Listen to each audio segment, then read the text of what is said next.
फैजी, फैजी, अरे बेटा फैजी। जी। बेटा बहुत बहुत रात हो गई है, अब तुम जाओ, सो जाओ। जी। सो जाओ।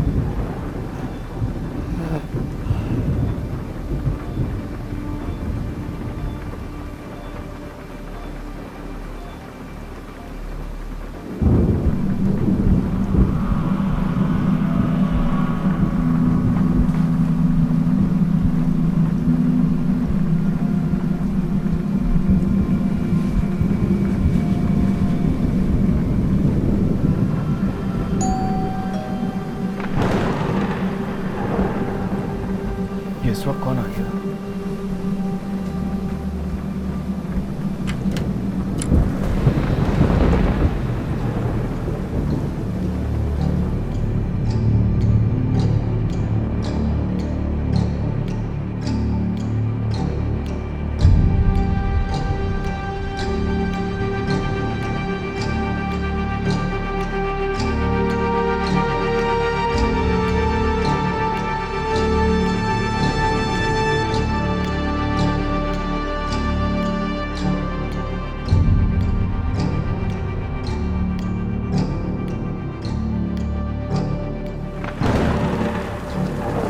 जी, आप कौन?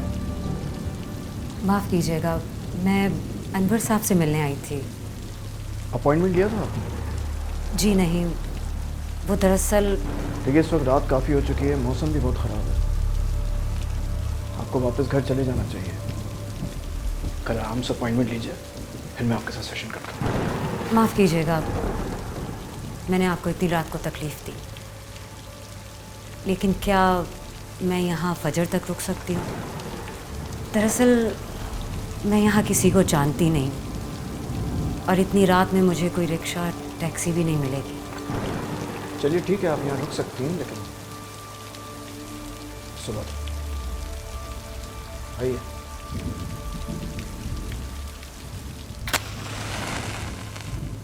वैसे यहाँ लाइट जाती नहीं है,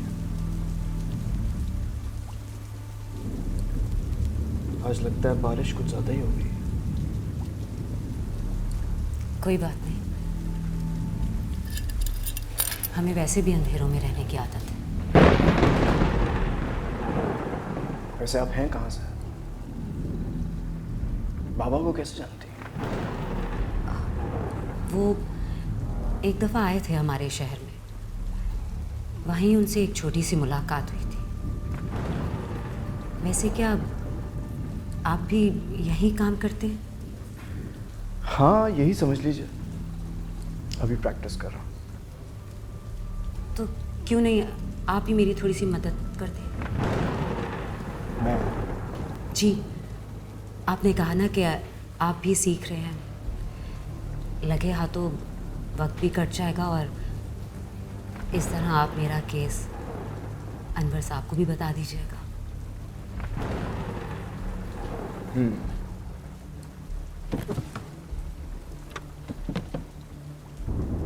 चलिए ठीक है, फिर बताइए क्या है आपकी कहानी?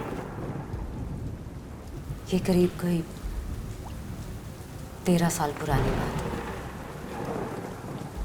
जब मैं और मेरे कुछ दोस्त पहाड़ी इलाके से वापस आ रहे थे। रात काफ़ी हो चुकी थी, ये कोई 3-4 बज रहे थे। वहाँ के रिहायशियों ने हमें मना भी किया कि इतनी रात को यहाँ से सफ़र ना करें, लेकिन हमें सुबह तक शहर पहुँचना था। हम सब बहुत मस्ती में थे, शोर मचाते, गाने गाते, हॉर्न पे हॉर्न बजाते वहाँ से गुजर रहे थे। फहीम गाड़ी ड्राइव कर रहा था और रियाज उसके साथ बैठा था। मैं और बिनेश पीछे बैठे थे। फरहीन की आंख लग गई थी। सामने सिर्फ एक कच्ची सड़क पे गाड़ी की लाइट और दूर दूर तक अंधेरा ही अंधेरा था। और सिर्फ कुछ जानवरों की आवाजें सुनाई दे रही थी। फहीम बहुत मस्ती में था। हेडलाइट्स ऑन ऑफ कर रहा था। तभी हमारी गाड़ी अचानक किसी चीज से टकराई और ऐसे लगा जैसे कोई चीज हमारी गाड़ी के सामने से टकराकर उसके ऊपर से गुजर गई हो। फहीम ने फौरन ब्रेक लगाई और गाड़ी वहीं रोक दी। हम सबकी तो जैसे जान निकल गई थी। रियाज फहीम पे चिल्ला रहा था। फहीम जैसे सकते में आ गया था। वो सिर्फ सामने देखे जा रहा था और गहरी गहरी सांसें ले रहा था। रियाज ने कई बार उसका नाम पुकारा मगर उसने कोई जवाब नहीं दिया। फिर थोड़ी देर बाद फहीम को होश आया तो रियाज ने उससे पूछा कि कौन था जिससे हमारी टक्कर हुई। मगर फहीम को खुद भी मालूम नहीं था कि वो इंसान था या जानवर। पीछे बैठी बिनिश ने सबसे कहा कि हम लोग उतर के क्यों नहीं देख लेते, मगर किसी में उतर के जाने की हिम्मत नहीं थी। फिर हम सब ने एक साथ उतरने का फैसला किया और फिर हम लोग डरते डरते इधर उधर देखकर गाड़ी से उतरे। लेकिन हम सब ने उतर के देखा, वहां अंधेरे के सिवा कुछ नहीं था। फहीम और रियाज थोड़ा सा आगे गए और जब वो लोग वापस आए तो मैंने उनसे पूछा कि क्या उन्होंने किसी को देखा, तो दोनों ने हाँफते हुए कहा कि नहीं, उन्हें कोई नजर नहीं आया, बस निकलो यहाँ से। हम सब जाकर वापस कार में बैठ गए और फिर फौरन वहां से निकल गए। अभी हम थोड़ी दूर ही गए थे कि अचानक से हमें फरहीन की आयतें पढ़ने की आवाज़ आना शुरू हुई। जैसे ही मैंने उसकी तरफ मुड़ के देखा तो उसने अपनी आंखें बंद की हुई थी और वो आयतें पढ़ रही थी। जब मैंने उसको हिला के पूछा तो उसने बाहर, गाड़ी से बाहर बिजली की तारों की तरफ इशारा किया। जब हम सब ने गाड़ी से बाहर देखा तो एक औरत गाड़ी की रफ्तार से बिजली की तारों पर हमारे साथ तेज तेज भाग रही थी। आज से पहले हमने ऐसा मंजर नहीं देखा था। रियाज ने फहीम से कहा कि गाड़ी तेज चलाओ। फहीम ने गाड़ी तेज की और कच्चे पे उतार ली और बिजली की तारों को पीछे छोड़ता हुआ वो आगे निकल गया। अभी हम आगे ही निकले थे कि फरहीन की फिर से आयतें पढ़ने की आवाज आना शुरू कर। और जब मैंने फरहीन की तरफ देखा तो आगे क्या हुआ? वो जो तारों पे भाग रही थी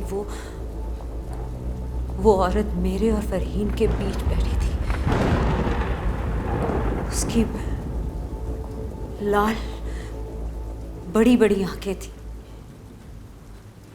उसका मुंह एक इंसान के धड़ जितना बड़ा और बाल उसके खुले और बिखरे हुए थे, ऐसे जैसे वो हम सबको मारने आई हो।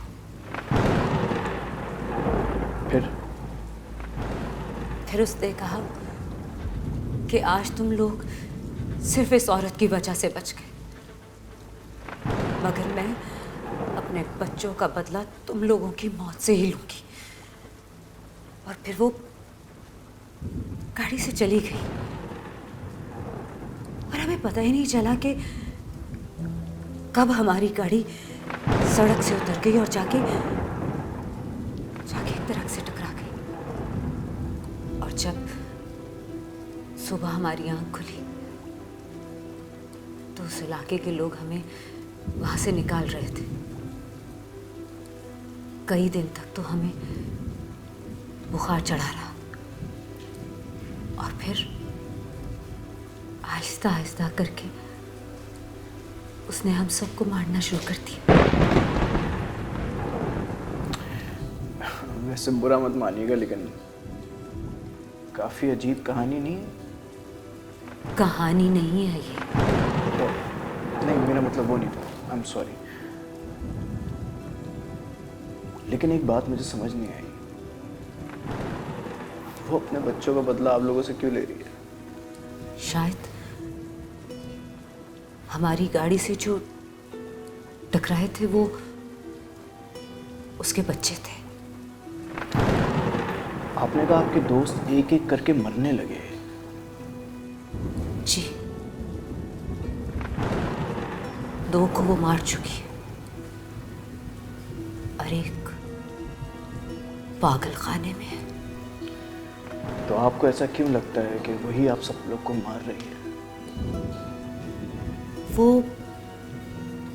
जहां भी किसी को मारती है वहां पे एक सोने की कटोरी छोड़ जाती है। कैसी सोने की कटोरी?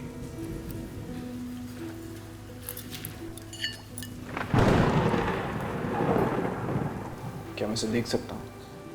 जी बिल्कुल, मैं ये अनवर साहब के लिए ही लाई थी। आप रुकिए, मैं बाबा को उठा देता हूँ। नहीं,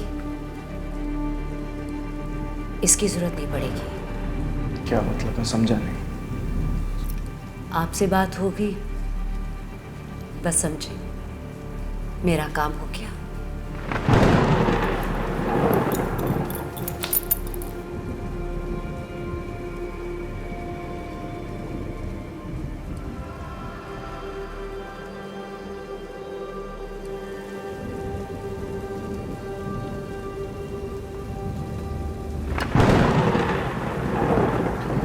बाबा, बाबा,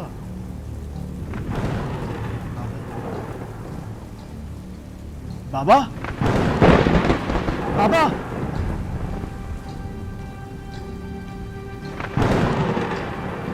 बाबा, बाबा,